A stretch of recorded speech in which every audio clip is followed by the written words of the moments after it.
Sadis seorang anggota kepolisian aktif menganiaya ibu kandungnya sendiri hingga tewas. Sempat berusaha melarikan diri, kini petugas Propam Polres Bogor berhasil menangkap pelaku dan langsung melakukan penyelidikan.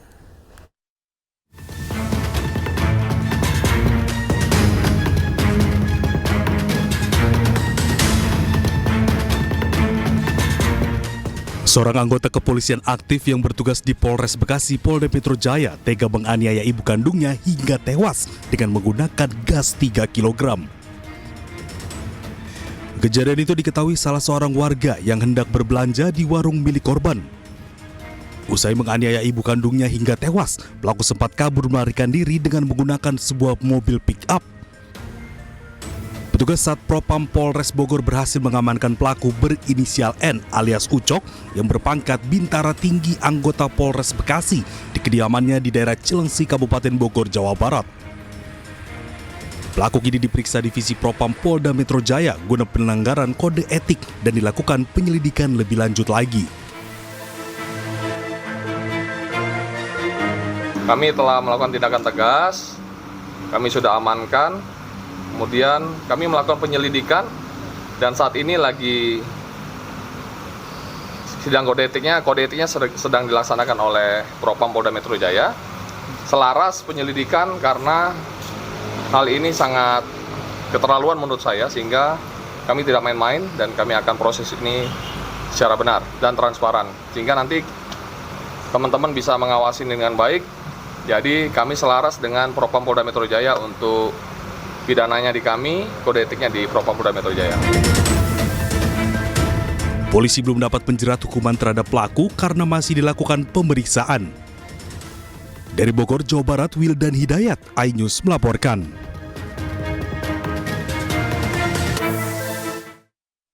Seperti apa informasi terkini terkait kasus hukum polisi bunuh orang tua kandung? Telah bergabung bersama kami Kasat Reskrim Polres Bogor AKP Teguh Kumara. Selamat malam Pak Teguh. Selamat malam Pak, mohon maaf masih di mute Pak, boleh dinyalakan? Iya, selamat malam. Pak Teguh, apakah pelaku sudah ditetapkan tersangka?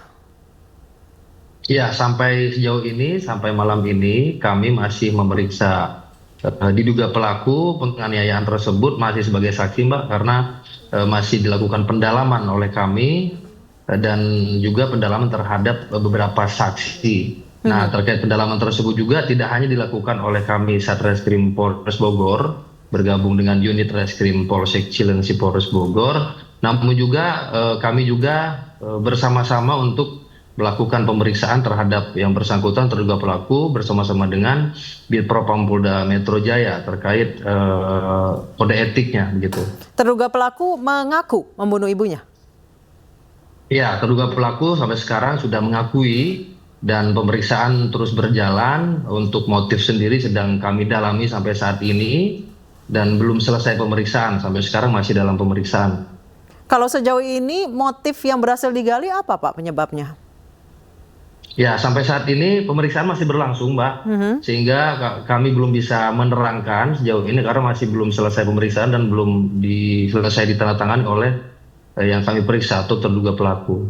Dari informasi yang kami terima katanya sempat cekcok dengan ibunya, Pak. Benar? Ya, informasi tersebut juga kami dapatkan dari keterangan saksi yang kebetulan pada saat kejadian juga menyaksikan secara langsung terjadi penganiayaan tersebut terhadap korban dan memberikan keterangan juga bahwa beberapa saat sebelumnya, sebelum yang bersangkutan datang untuk berbelanja di warung milik korban, yang bersangkutan saksi juga mendengar ada suara seperti cekcok antara korban dengan pelaku. Berarti itu jarak berapa lama Pak dari akhirnya ditemukan korban ditemukan meninggal dunia? Ya, kejadian pada saat itu kami mendapatkan laporan kurang lebih pukul 21.30 di hari Minggu kemarin tanggal 1 Desember 2024. Dan kami berhasil mengamankan yang bersangkutan kurang lebih 2 jam setelah kejadian, yaitu di pukul 23.30. Baik, pelaku masih sempat di seputaran Cilengsi. Berarti sempat melarikan diri ya Pak ya kabarnya? Betul. Malikan. Yang kami dapatkan keterangannya, ya betul, keterangan yang kami dapatkan dari saksi dan juga ketika kami melaksanakan cek TKP ke lapangan, yang bersangkutan terduga pelaku sudah tidak ada di lokasi atau tidak ada di TKP, dan informasi dari saksi-saksi di sekitar TKP bahwa yang bersangkutan terduga pelaku melarikan diri menggunakan mobil pick up yang biasa digunakan oleh keluarga korban untuk berbelanja. Rencananya mau kabur kemana, Pak? Terduga. Ya, kami temukan yang bersangkutan ada di warung dan informasi memang ketika kami dapatkan yang bersangkutan terduga pelaku tidak lama setelah yang bersangkutan sampai di tempat warung tersebut, kami langsung menjemput yang bersangkutan. Jadi tidak terlalu banyak ada komunikasi antara warung tersebut dengan terduga pelaku. Baik, Pak, seperti apa perilaku terduga ini di kedinasannya? Apakah memang bermasalah dengan rekan-rekannya atau terhadap atasannya? Ya, terkait dengan pergaulan sehari-hari yang bersangkutan, kami masih terus berkoordinasi dengan Bid Propam Polda Metro Jaya karena kebetulan memang yang bersangkutan berdinas di salah satu satuan di bawah naungan Polda Metro Jaya, Mbak. Baik, ada indikasi narkoba, Pak? Belum, sampai saat ini kami belum menemukan ada indikasi narkoba dari yang bersangkutan terduga pelaku. Tapi akan dites? Ya, pasti akan kami tes, Mbak. Sementara kami sekarang sedang fokus, pemeriksaan sedang kami lakukan, baik itu dari Satreskrim Polres Bogor bersama-sama dengan Bid Propam Polda Metro Jaya. Ya, demikian. Baik, terima kasih AKP Teguh telah bergabung bersama kami di iNews Prime. Selamat malam, kami tunggu informasi lanjutannya. Selamat malam, Pak. Pemirsa, Polres Metro Jakarta Selatan menetapkan remaja pembunuh ayah dan neneknya di Lebak Bulus, Cilandak, Jakarta sebagai tersangka. Anak yang berkonflik dengan hukum ini akan dijerat pasal berlapis dengan ancaman hukuman 15 tahun penjara.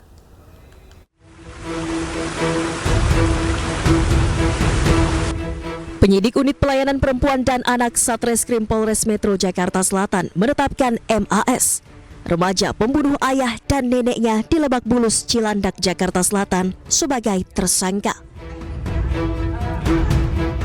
Penetapan tersangka dilakukan setelah penyidik menemukan 2 alat bukti dari hasil olah TKP, serta keterangan 6 saksi yang telah diperiksa.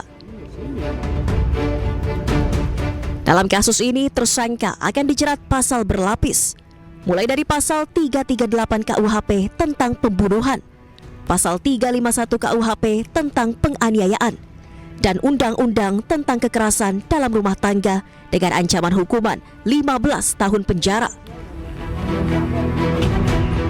Kita dalami, kemudian kita sudah mengumpulkan barang bukti, saksi-saksi sudah kita periksa, kemudian dari yang diduga melakukan juga anak yang berkonflik dengan hukum sudah kita mintain keterangan, sudah kita dapat.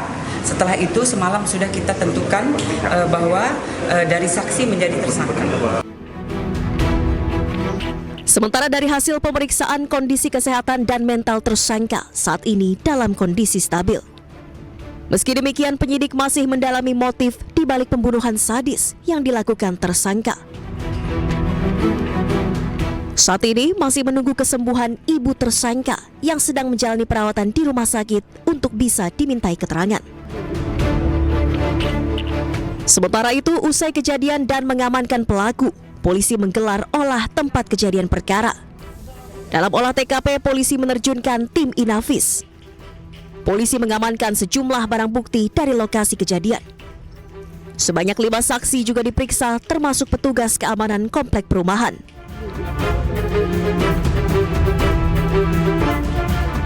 Sebelumnya, warga perumahan Taman Bona Indah, Cilandak, Jakarta Selatan dihebohkan dengan peristiwa pembunuhan yang dilakukan oleh remaja di bawah umur terhadap ayah dan neneknya. Kedua korban ditemukan dengan kondisi bersimbah darah di ruang tamu rumah. Sementara ibu pelaku mengalami luka senjata tajam dan dirawat di Rumah Sakit Fatmawati, Jakarta Selatan.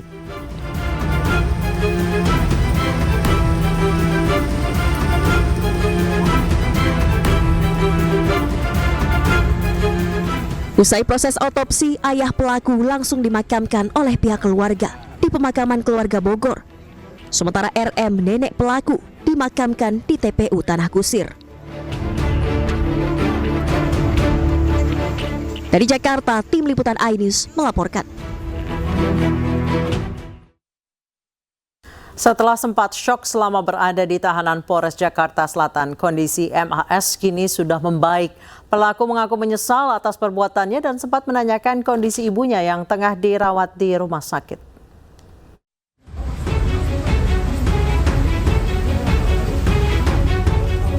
Kondisi MAS, pelaku pembunuhan terhadap ayah dan neneknya di kawasan Lebak Bulus, Jakarta Selatan mulai membaik. Hal ini diungkap oleh Kapolres Metro Jakarta Selatan, Kombes Pol Ade Rahmat Itnal. Kini pelaku juga sudah bisa diajak berkomunikasi dan menjawab pertanyaan dari penyidik. Pelaku juga sempat menanyakan kondisi ibunya yang masih dirawat di rumah sakit. Jadi kondisi Ananda A ini ya sudah mulai stabil dari mulai hari kemarin. Sekarang dia sudah bisa diajak bicara, ya, menjawab pertanyaan, sudah bisa senyum, ya. Tadi juga sudah ngobrol dengan Bu Menteri, ya.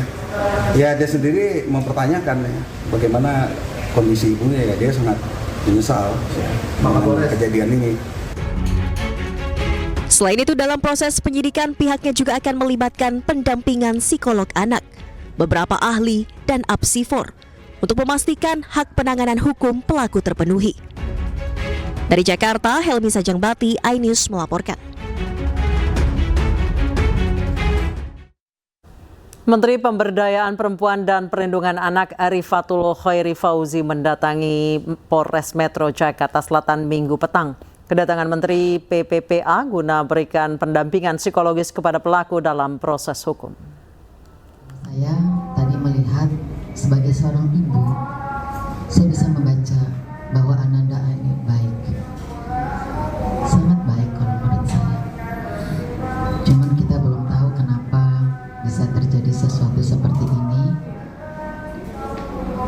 Kita tunggu saja, ya. Mudah-mudahan ini sebagai momen untuk introspeksi kita semua. Saya juga jadi belajar, oh ternyata kita punya anak ini juga tidak semudah yang dibayangkan, gitu. Jadi keterbukaan, komunikasi, gitu. Itu yang menjadi prioritas, ya, pengasuhan pola asuh di keluarga. Sementara itu, salah satu perwakilan keluarga besar korban pembunuhan di Lebak Bulus, Cilandak, Jakarta Selatan mengungkapkan bahwa sosok pelaku dibesarkan di dalam keluarga yang hangat. Rumah yang hangat begitu ibaratnya. Kalau kesini pasti isinya ketawa ceria pokoknya. Terus kan kayak tiba-tiba pas hari Sabtu itu dengar berita begitu, saya benar-benar shock sih gitu. Kalau sosok anak ini sebenarnya pendiam, ya, agak pendiam sebenarnya. Cuma dia berbaur dengan sepupunya, main bareng tuh akrab gitu. Terus kan akademisnya juga pintar gitu kan. Kalau yang saya lihat, ya, kan saya nggak tahu, kan saya nggak sehari-hari sama mereka, ya. Tapi kalau yang saya lihat, ya seperti orang tua pada umumnya, maksudnya bertutur kata juga halus. Polda NTB menegaskan kasus viral seorang disabilitas yang dijadikan tersangka pemerkosaan keliru. Status pelaku di kasus tersebut bukan tersangka pemerkosaan, melainkan tersangka pelecehan seksual.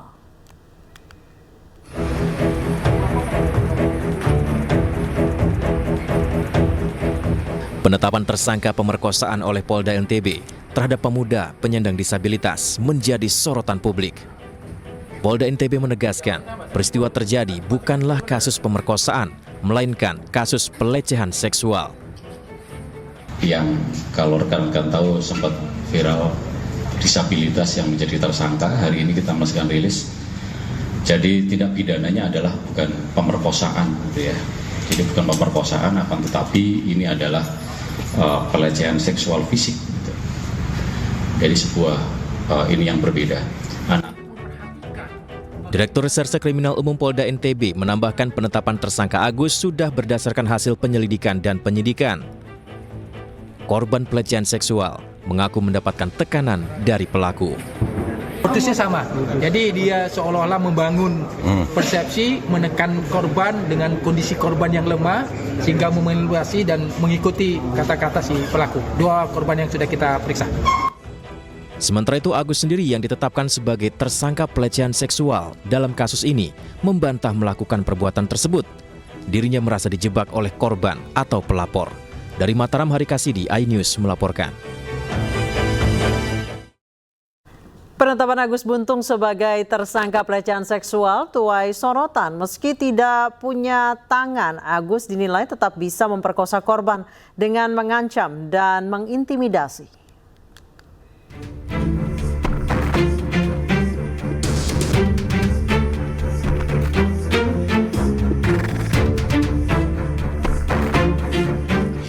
Kasus Agus, pria disabilitas yang jadi tersangka dalam kasus pemerkosaan mahasiswi di Nusa Tenggara Barat, viral di media sosial.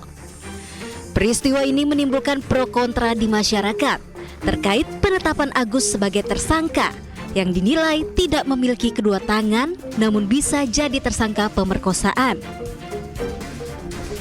Meski demikian, polisi telah mengantongi alat bukti yang membuktikan Agus sebagai tersangka pemerkosaan. Agus diduga melakukan tindak pidana pelecehan seksual fisik terhadap korban dengan tipu muslihat dan ancaman. Ia diduga mengancam korban akan membongkar aib masa lalu korban kepada orang tuanya, sehingga korban terpaksa menuruti keinginan Agus. Kronologi yang terjadi kepada korban itu ada ancaman, intimidasi, tipu muslihat dan manipulasi yang diberikan kepada korban oleh pelaku. Seperti itu. Kemudian ada ancaman-ancaman yang psikis kepada korban dan segala macam. Itu awalnya juga karena korban melihat ke arah utara tadi, kemudian pelaku mengulik-ulik terkait pribadi korban. Karena ketika korban melihat ke arah utara, korban tiba-tiba menangis. Kemudian karena korban menangis, ada kesempatan itu yang dilakukan oleh si pelaku untuk menanyakan background atau masa lalu korban. Sehingga pelaku mengajak korban ke arah belakang teras Udayana. Nah, di sanalah terjadi ancaman-ancaman seperti itu. Selain mengantongi 2 alat bukti, polisi juga mendapatkan keterangan dari 5 orang saksi. Mereka adalah teman korban yang mengetahui kejadian tersebut. Polisi juga sempat mengungkap Agus nekat melakukan hal itu karena dalam pengaruh judi dan minuman keras. Meskipun Agus tidak memiliki kedua tangan, namun saat menjalankan aksinya ia menggunakan bagian tubuh yang lain. Dan hal ini juga dibenarkan oleh psikolog forensik Reza Indragiri. Kasus di NTB ini sudah barang tentu harus diinvestigasi oleh polisi ya. Tapi kalau kita bicara secara umum dengan pertanyaan apakah memungkinkan penyandang disabilitas melakukan ruda paksa, jawaban saya adalah mungkin. Kenapa? Karena barangkali sebagian kalangan yang menganggap bahwa itu tidak mungkin, itu lebih dikarenakan mereka berimajinasi tentang adegan pemerkosaan. Ada tangan pelaku yang mencengkram tangan korban, dan aktivitas-aktivitas fisik yang sifatnya intimidatif lainnya terhadap korban. Padahal esensi kekerasan seksual, khususnya esensi ruda paksa, bukan pada aktivitas fisiknya, tapi justru bermula dari adanya siasat psikologis yang dilancarkan oleh pelaku terhadap korbannya. Meski polisi tidak menahan Agus akibat perbuatannya, namun Agus diduga melanggar Undang-Undang Nomor 12 Tahun 2021 tentang tindak pidana kekerasan seksual dengan ancaman 12 tahun penjara. Dari Mataram, Nusa Tenggara Barat, Tim Liputan iNews melaporkan. Pemirsa, Agus membantah tuduhan yang dialamatkan kepadanya. Agus mengaku dengan kondisi fisik yang terbatas tidak mungkin bisa melakukan perbuatan pelecehan seksual. Ya, awalnya saya ditetapkan menjadi tersangka itu karena saya dituduh memperkosa atau melakukan kekerasan seksual, Bu, gitu. Sedangkan diri saya ini masih dirawat sama orang tua, tidak bisa sendiri, tidak bisa ngapa-ngapain, dan semua tergantung sama orang tua. Tidak mungkin sampai sampai gitu, Bu. Sedangkan saya tidak bisa apa-apa, Bu. Terus terang saya kaget, dan saya memohon kepada masyarakat Indonesia sedunia ini atau lingkungan Indonesia ini untuk membantu dia biar dia bisa selesai dan untuk kasus ini biar tidak lagi biar bisa kerja. Saya kuliah semester 7 Bu, gitu. Baik. Dan sekarang saya kuliah tidak dikasih keluar dan saya memohon kepada Presiden Prabowo yang terhormat agar bisa membantu dia yang ingin ketemu sama Bapak, meluangkan waktu saya dan memberikan kesenian saya. Juga saya sangat sedih begini Bu, memohon biar cepat bisa selesai gitu. Saya capek di rumah, tidak boleh kemana-mana gitu. Saya sedih sekali Bu gitu. Berawal saya dari kampus, jalan mencari makan gitu. Nah, setelah itu saya diantar pulang, tetapi saya di lain tepatnya jalannya itu Bu gitu. Nah, sehingga saya terjadilah kebijakan saya memperkosa. Sedangkan itu saya kayak gini tidak bisa ngapa-ngapain, buka celana sendiri tidak bisa, buka baju tidak bisa gitu. Sedangkan kita sama ceweknya ini tidak ada masalah apa-apa Bu gitu. Kok tiba-tiba saya diginiin gitu, membuat saya sedih Bu. Berbeda dengan Agus, pendamping hukum korban pelecehan mengaku korban justru mendapat tekanan dari Agus. Bahkan pengakuan keterbatasan Agus dibantah karena Agus masih bisa melakukan banyak hal meski dengan kondisi disabilitas. Framing yang dijelaskan atau yang diutarakan oleh pelaku itu berbanding 100% terbalik dengan apa yang keterangan yang kami dapatkan kepada korban. Itu tentunya bahwa yang dibilang pelaku yang di framing di dalam di media sosial segala macam bahwa dia tidak bisa menggunakan baju sendiri, celana sendiri dan kegiatan-kegiatan lainnya. Faktanya yang kami temukan bahwa pelaku itu sangat produktif untuk menjalankan aktivitasnya. Misalnya contoh, dia bisa menggunakan sepeda motor yang tentu dimodif dan segala macam, menggunakan kakinya, dan kemudian bisa memainkan alat-alat seni dan segala macam, dan bisa makan dengan kakinya. Nah, itu sangat produktif yang kami lihat. Kemudian framing yang dibawa, yang kronologi yang dijelaskan oleh pelaku di media sosial itu tidak benar adanya. Pada saat waktu itu mau berteriak ya, bukan hanya ingin tapi mau berteriak, tapi si pelaku itu mengutarakan bila kamu berteriak maka akan didengar oleh khalayak orang yang di luar kamar. Bila akan didengar oleh orang yang di luar maka kita akan dinikahkan. Nah, dengan kalimat-kalimat seperti itu membuat si korban takut, kemudian tidak berteriak lagi. Ratusan korban investasi bodong menggeruduk gedung Pengadilan Negeri Kota Bekasi, Jawa Barat.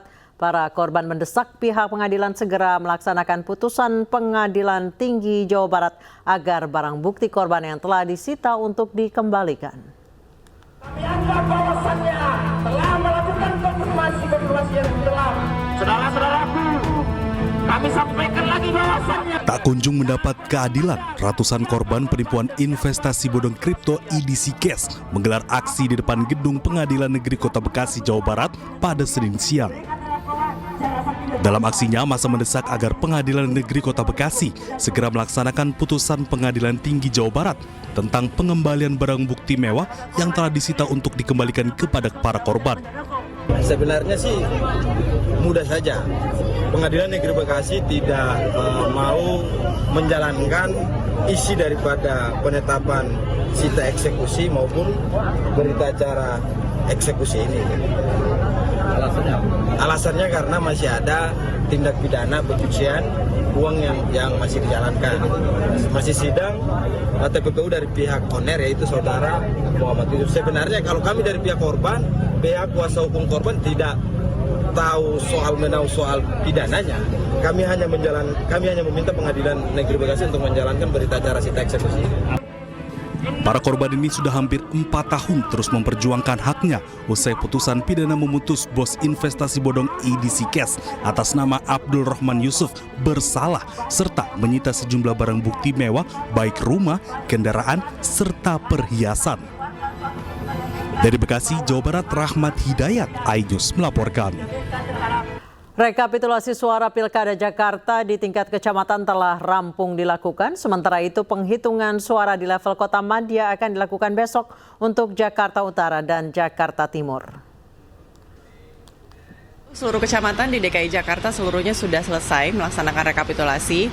Tinggal ada beberapa kecamatan yang hari ini masih melakukan pencermatan dan juga kemudian dilanjutkan dengan pleno penetapan di tingkat kecamatan. Namun ada satu di tingkat kabupaten sudah selesai melakukan rekapitulasi, yaitu di Kabupaten Kepulauan Seribu. Kemarin ini proses rekapitulasi tingkat kabupatennya sudah selesai dijalankan. Dari yang sudah siap untuk tingkat kabupaten besok apa? Untuk tingkat kota yang sudah kemarin sudah masuk infonya ke kami, besok itu adalah Kota Jakarta Utara karena mereka semuanya seluruh kecamatan sudah selesai melakukan penetapan di tingkat kecamatan. Kemudian juga Jakarta Timur infonya sudah siap juga untuk melakukan rekapitulasi di tingkat kota. Kota-kota yang lain ini masih menunggu ya, karena memang progresnya kan di masing-masing kecamatan ini berbeda-beda. Jadi kami masih menunggu mereka untuk selesai melakukan pencermatan dan juga penetapan pleno hasil di tingkat kecamatan.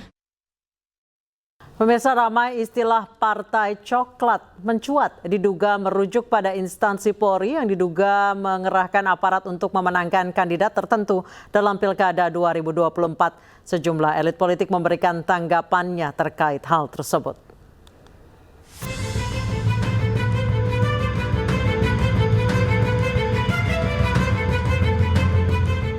Netralitas aparat dalam kontestasi pemilihan umum kembali dipertanyakan.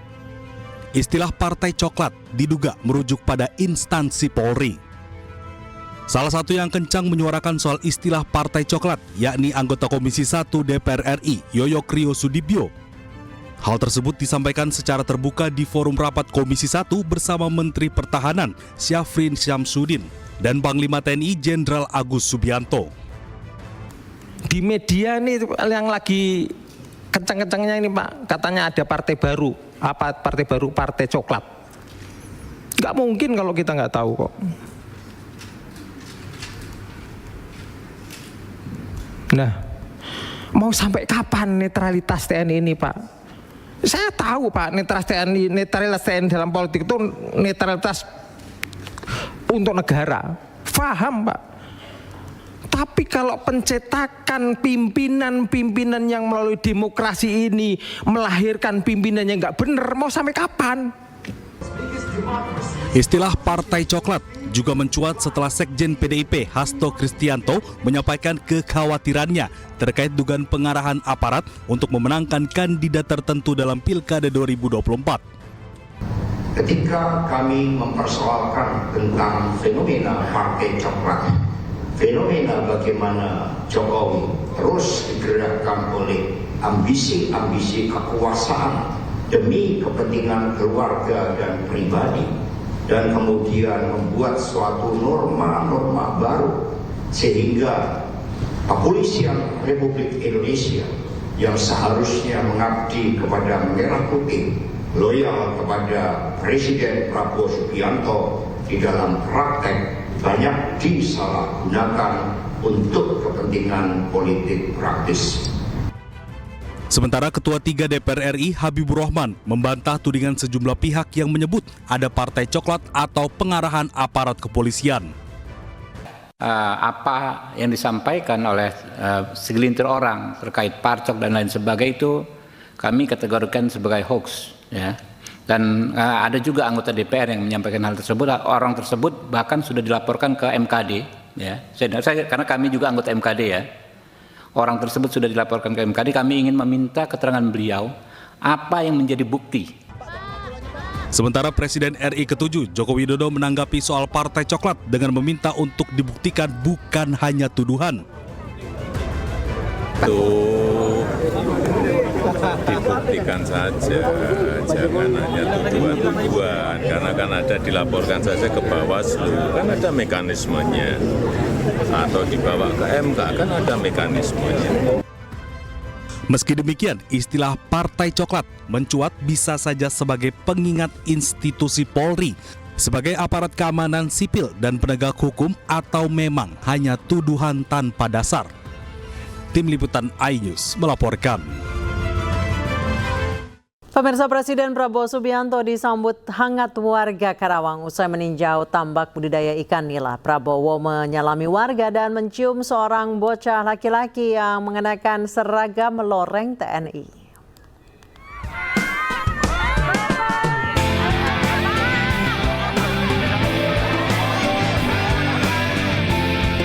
Presiden Prabowo Subianto menyapa hangat warga Karawang, Jawa Barat usai meninjau tambak budidaya ikan nila. Warga berebut untuk bisa bertemu secara langsung dan bersalaman dengan Presiden Republik Indonesia ke-8 itu.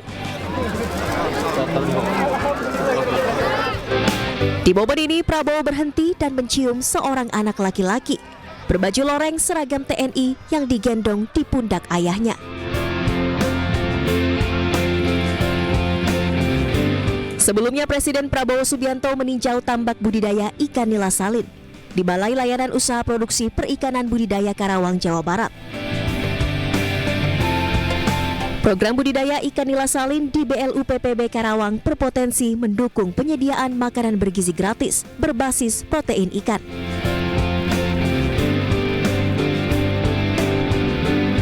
Hal ini sejalan dengan upaya pemerintah untuk mengatasi stunting dan meningkatkan kualitas gizi masyarakat.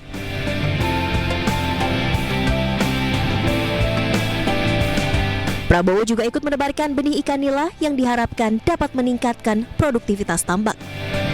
Tim Liputan iNews melaporkan.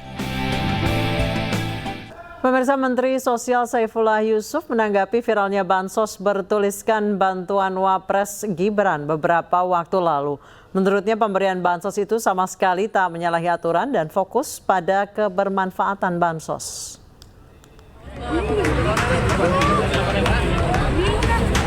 Menteri Sosial Saiful Yusuf atau Gus Ipul menanggapi viralnya aksi Wakil Presiden Gibran Raka Buming Raka yang membagikan bansos dengan stempel nama Bantuan Wapres Gibran saat memberikan bantuan bagi korban banjir di Kampung Melayu, Jakarta Timur.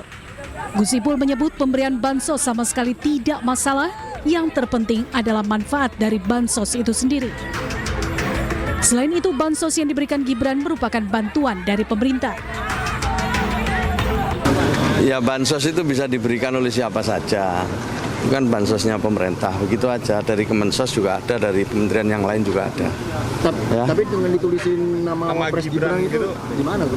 Ya, menurut saya nggak ada masalah ya, nggak ada masalah. Nanti semua tahu lah program pemerintah atau dari pihak swasta kan semua tahu ya. Jadi nggak perlu diperdebatkan, yang penting manfaatnya itu yang utama ya. Manfaatnya untuk masyarakat itu yang penting ya. Diharapkan masyarakat seharusnya tidak perlu mempermasalahkan jika Gibran memberikan bansos menggunakan stempel tersebut. Dari Jakarta, salam rahmat, Dedi Rudi, iNews melaporkan.